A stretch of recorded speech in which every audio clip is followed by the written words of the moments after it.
आज का संसार हम देखते हैं अनेकों क्राइसिस और प्रॉब्लम का शिकार है। हर प्रॉब्लम, समस्या कहीं ना कहीं से जन्म लेती है। समाज की सबसे छोटी इकाई परिवार है। परिवार से सोसाइटी बनती है और सोसाइटी से नेशन, और नेशन से संसार बनता है। परिवार, सोसाइटी, नेशन का आरंभ मैरिज रिलेशन से, वैवाहिक संबंधों से ताल्लुक रखता है। यही परिवार को जन्म देता है और परिवार सोसाइटी को जन्म देता है और सोसाइटी नेशन को जन्म देती है और नेशन संसार को जन्म देता है। Marriage was instituted and designed by God. वैवाहिक संबंध का नियम दुनिया के आरंभ में ही परमेश्वर ने बनाया। बाइबल में लिखा है कि परमेश्वर ने मैरिज का नियम नियुक्त किया और नर और नारी करके आदमी और औरत को बनाया। आदम के पसली से उसने औरत को बनाया और उनके पाप के कारण परमेश्वर का जो ओरिजिनल प्लान था वो फ्लॉप हो गया, वो खत्म हो गया जैसे परमेश्वर उस परिवार से चाहता था। रैफल टी ने एक बात कही है कोटेशन के तरीके से मैरिज के लिए। वो कहता है, a good marriage is not a contact between two person but a secret covenant between three. Too often, Christ is never invited to the wedding, find no room in the home. कितना सही उसने इस बात को देखा और लिखा। हिंदी में इस तरीके से है, अच्छी शादी दो लोगों के बीच का संबंध रही है, पर एक पवित्र कॉन्टैक्ट है तीन लोगों के बीच। अक्सर होता क्या है कि मसीह वहाँ इनवाइट नहीं होता, ना शादी में और ना उनके घरों में, जिसका इम्पैक्ट बुरा ही होता उन परिवारों पर। मत्ती 19 बाब की 11 आयत में लिखा है, उसने उनसे कहा, सब ये वचन ग्रहण नहीं कर सकते, केवल वे ही जिनको ये दान दिया गया है। जिनको परमेश्वर की आत्मा की तरफ से ये दान दिया गया है वही परमेश्वर के वचन को ग्रहण कर सकते हैं। और 12वीं आयत में लिखा है उसका आखिरी हिस्से में, जो इसको ग्रहण कर सकता है वह ग्रहण करे। प्रभु चाहता है कि हर एक परिवार, हर एक कपल इस बात को ग्रहण करे। उस परिवार पर परमेश्वर के अनुग्रह बना रहता है। वचन इस बात का प्रूफ है। वचन इस बात को सिद्ध करती है कि ऐसे परिवारों पर, ऐसे मैरिज रिलेशंस पर परमेश्वर का अनुग्रह बना रहता है। पुराने संसार का अंत भी असामान्य विवाह ही था, मिक्स्ड मैरिजेज ही थी। उत्पत्ति 6 बाब की 2 आयत से 7 आयत में एक बात लिखी गई है, तब परमेश्वर ने पुत्रों ने मनुष्यों की पुत्रियों को देखा, वे सुंदर हैं, सो उन्होंने जिसको चाहा उनसे ब्याह कर लिया। वर्ष 3 में लिखा है, यहोवा ने कहा, मेरा आत्मा मनुष्यों से सदा विवाद करता ना रहेगा। और यहोवा ने देखा कि मनुष्यों की बुराई पृथ्वी पर बढ़ गई है। और 6 आयत में लिखा है, और यहोवा पृथ्वी पर मनुष्यों को बनाने से पछताया और मन में खेदित हुआ। 7वीं आयत में लिखा, मनुष्यों को जिसकी मैंने सृष्टि की है पृथ्वी के ऊपर से मिटा दूंगा, और जिनके नथनों में सांस है उन सबको इस पृथ्वी पर से खत्म कर दूंगा। प्रियो, परमेश्वर सिर्फ वैवाहिक संबंध से कितना खेदित हुआ और जिसके सबब से पूरा पुराना संसार जल प्रलय से नाश हो गया, क्योंकि परमेश्वर के पुत्रों ने किनसे शादी करनी शुरू कर दी थी? मनुष्यों की पुत्रियों से। उन्होंने खूबसूरती तो देखी, परंतु परमेश्वर के आज्ञा को भूल गए। प्रियो, गॉड हेट मिक्स मैरिजेस। असमान्य विवाह से परमेश्वर नफरत करता है। Such marriages relations affect our lives, home, churches as whole. दूसरा करंथियों 14 बाब में एक बात लिखी है, तुम असमान जुए में ना जुटो। असमान जुए का मतलब है मिक्स मैरिजेज में ना जुटो, है ना। एक जुआ जिसमें एक तरफ गधा जोत दिया जाए और एक तरफ बैल जोत दिया जाए, वो हल चल सकता है। इसी तरीके से विश्वासी और अविश्वासी का कोई मेल नहीं है। आज मसीह परिवार शैतान के दांव पर है, वे ही उसके मेन टारगेट हैं। आज अनेकों कपल टूट के कगार पर है। इसका मुख्य कारण मिक्स मैरिजेज ही हैं। अनेकों परिवार यूं नाश हो चुके हैं और हर रोज अनेकों सेपरेशन के कगार पर हैं। इसका मुख्य कारण पेरेंट्स की गैर जिम्मेदारी बताई गई है वचन के अनुसार। Lack of family devotions. परिवार में आत्मिक डिवोशंस नहीं होते, बिब्लिकल शिक्षा नहीं होती, प्रभु के सामने परिवार नहीं बैठता। व्यवस्था विवरण 11:19 में एक आज्ञा दी गई थी। वो क्या थी? तुम अपने बच्चों को घर के अंदर बाहर जाते आते वचन की शिक्षा देते रहना। क्या था कि बच्चों को घर में बाहर जाते आते समय वचन की शिक्षा से महरूम मत रखना। नीति वचन 22 और 6 आयत में एक बात लिखी है, लड़के को उस मार्ग की शिक्षा देना जिसमें उसको चलना चाहिए, तब बुराई में या इससे अलग ना हो, तब बुढ़ापे में भी इससे अलग ना होगा। मसीह ने कहा था, बच्चों को मेरे पास आने दो, उनको मना मत करो। प्रियो, यीशु मसीह ने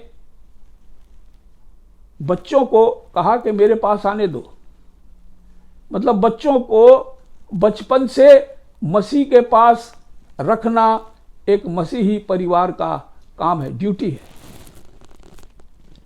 इफिसियों 6:14 में लिखा है, बड़े बच्चों को रीस ना दिलाओ, परंतु प्रभु की शिक्षा और चेतावनी देते उनका पालन पोषण करो। बहुत सारे परिवारों में माँ बाप गलत हैबिट्स में लगे रहते हैं, ड्रंकर्ड हो जाते हैं, या दूसरे मैरिटल रिलेशंस बना लेते हैं, जिससे बच्चों को बुरी रीस मिलती है और जिसके सबब से उनके ऊपर बुरा इम्पैक्ट होता है और बच्चे बचपन से ही गलत मार्ग ढूंढने लग जाते हैं। माँ बाप बच्चों के लिए वचन कहता है कि बुरे एग्जाम्पल ना बने, उनको रीस ना दिलाएं। इस बाबत 3 जरूरी बातें वचन में दर्शाई गई है।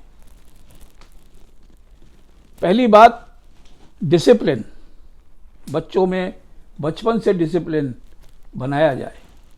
दूसरी बात, इंस्ट्रक्शंस, वो वचन की आज्ञा के अकॉर्डिंग चलने वाले बने। तीसरी, ट्रेनिंग, उनको सिखाते रहो।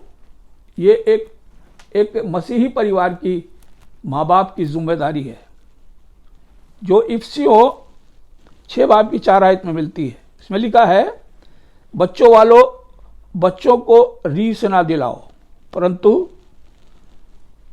प्रभु की शिक्षा मतलब डिसिप्लिन और चेतावनी मतलब इंस्ट्रक्शंस देते हुए उनका पालन पोषण करो। क्या करो? उनकी ट्रेनिंग करो, पालन पोषण करो। और फिर उसके बाद पहला तिमोथी 5 बाब की 8 आयत में लिखा है, जो अपने घराने की चिंता नहीं करता वह विश्वास से भटक गया है और वह अविश्वासी से भी बुरा है। और कितनी भयंकर बात यहाँ पर लिखी गई है। कहता जो अपने बच्चों की, अपने परिवार की आत्मिक जीवन की चिंता नहीं करता, वो अपने आप को विश्वासी ना कहे, वो विश्वास से भटका हुआ व्यक्ति है और वो विश्वासी कहलाने लायक ही नहीं है। कितनी भयंकर बात ऐसे व्यक्ति के लिए प्रभु का वचन हमें बताता है। अगर हम अपने परिवार के आत्मिक जीवन के प्रति लापरवाह हैं तो अविश्वासी से बदतर है। लिखा है अविश्वासी से बदतर है वो। अगर आप अपने को विश्वासी मानते हैं और आप अपने को परखें, प्रभु चाहता है कि हम इस बात में अपने आप को परखें कि हम अपने बच्चों के आत्मिक जीवन के लिए कितने चिंतन रखते हैं, कितना उनको सिखाते हैं, कितना उनको डिसिप्लिन में रखते हैं, बिब्लिकल डिसिप्लिन में, और उनको शिक्षा देते हैं। सबसे बड़ा कॉज चर्चेस के पतन का आज यही है। प्रियो, आज जो देखने में आता है चर्चेस के आत्मिक जीवन का पतन, उसका मुख्य कारण यही है कि हमारे बच्चे बिब्लिकल टीचिंग से दूर हो गए और आस्ते आस्ते चर्चेस खाली हो गए। प्रियो, यह गंभीर बात है। नीति वचन में लिखा है 30 बाब की 12 आयत में, ऐसे लोग हैं जो अपनी दृष्टि में शुद्ध हैं तो भी उनका मैल धोया नहीं गया। कहता बहुत सारे लोग ऐसे हैं जो अपने आप को पवित्र समझते हैं, लेकिन अभी तक उनका मन का मैल धोया नहीं गया। इंग्लिश में इस तरीके से है, generation that pure in their own eyes yet they are not washed from their filthiness. वो अपने गंदगी से धुली नहीं, उनके मन गंदे हैं, बुराई उनके अंदर है और वो अपने आप को पवित्र सोचते हैं। वो सोचते हैं कि हम विश्वासी हैं। प्रियो, हम वचन की ज्योति के प्रति इग्नोरेंस रखते हैं और आपसी अंडरस्टैंडिंग नहीं रखते। ऐसा स्वभाव कपल को सेपरेशन की ओर ले जाता है। क्या बातें कह रहा है यहाँ पर? वो कह रहा है कि एक तो हम परमेश्वर के वचन की ज्योति के प्रति इग्नोरेंट हैं, उसके प्रति हम बिल्कुल तालम टोली करते हैं, इग्नोर हैं, उसको इग्नोर कर देते हैं। और दूसरी बात क्या कहता है? और उस वचन के साथ अंडरस्टैंडिंग नहीं रखते, जिसके कारण क्या होता है कि परिवार टूट रहे हैं, सेपरेशन परिवारों में आ रहा है। और जिसका सबसे बड़ा प्रभाव किस पर पड़ता है ब्रोकन फैमिलीज का? उनके बच्चों पर पड़ता है, उनकी जनरेशन पर पड़ता है। और उनकी जनरेशन का मतलब कलीसिया पर पड़ता है। ऐसे परिवारों के बच्चे ही सोसाइटी के बैड एलिमेंट्स बन जाते हैं। Society is the combination of families. Society जो है वो परिवारों का कॉम्बिनेशन है, फैमिली का कॉम्बिनेशन है। समाज परिवारों से मिलकर बनता है। परिवार अच्छे होंगे, समाज अच्छा होगा। अगर परिवार अच्छे होंगे, पवित्र होंगे, गॉडली होंगे, तो क्या होगा? समाज भी ऐसा ही होगा। और अगर परिवार अनगॉडली होंगे तो समाज भी अनगॉडली बन जाएगा। समाज से मेरा मतलब हमारा मसीही समाज। मसीह इसीलिए आया कि संसार को अच्छाई दे, पवित्रता दे, मेल, शांति, भाईचारा दे, जो स्वर्गीय देन है, जिसके प्रोत्साहन का, ग्रोथ का काम मसीहों को दिया गया है। प्रियो, प्रभु एक अच्छा समाज जगत को देने के लिए आया था, और जिसकी जिम्मेदारी किसको सौंप गया, वो हम मसीहों को सौंप गया कि उसके उस वचन की, उसकी उन आज्ञाओं की हम पूर्ति करें समाज के अंदर। पहले हम अपने समाज में करेंगे, तभी दूसरा समाज हमसे अट्रैक्ट होगा। अगर हम ही उन मार्गों पर नहीं होंगे, मसीह के बताए मार्गों पर नहीं होंगे, हम दूसरों को कैसे उस मार्ग पर ला सकते हैं? अगर मसीह बिलीवर्स आगे नहीं आएंगे, एक्टिव नहीं होंगे, तो शैतान एक्टिव हो जाएगा। प्रियो, अगर हम एक्टिव नहीं होंगे तो शैतान एक्टिव हो जाता है। हमारी लापरवाही और ऊँघने को देखकर शैतान एक्टिव हो जाता है। और हम देखते हैं ऐसा हुआ है, हमें दिखाई देता है। बहुत सारे एक्टिव चर्चेस, बहुत सारे एक्टिव मसीही कलीसियाएं इनएक्टिव हो गई, और शैतान ने उनके अंदर बवाले डाल दिए, मनमुटाव डाल दिए, झगड़े डाल दिए, और सारा आत्मिक एटमॉस्फेयर खराब कर दिया। प्रियो, मत्ती 5 बाब की 13 आयत से 16 आयत में कुछ शिक्षाएं हमारे लिए मसीह यीशु ने स्वयं कही थी। उसमें लिखा है, तुम जगत के नमक हो, अगर नमक का स्वाद बिगड़ जाए तो वह किस से नमकीन होगा। क्या कहता है? नमक का स्वाद, नमक का स्वाद अगर बिगड़ जाए तो वो किसी चीज से नमकीन नहीं किया जा सकता। उसकी बहुत सारी क्वालिटीज है, वो टेस्ट पैदा करता है, वो प्रिजर्व करता है, लेकिन अगर उसका टेस्ट बिगड़ जाए तो वो किसी काम का नहीं रहता, सिवाय इसके कि वो फेंका जाए। तुम जगत की ज्योति हो। फिर कहता है, तुम जगत की ज्योति हो। लोग दिया जलाकर पैमाने के नीचे नहीं, दीवट पर रखते हैं। प्रियो, प्रभु का वचन, प्रभु के संदेश, जो स्वर्गीय संदेश है, हमें दिए गए, जो ज्योति है, अगर हम उन ज्योति को सिर्फ अपने तक रखकर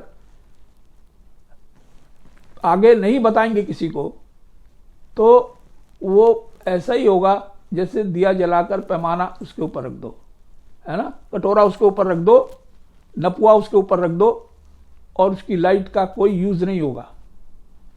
प्रभु ने कहा है कि ये ज्योति तुमको इसलिए दी गई है ताकि तुम इसको पैमाने पर रखो।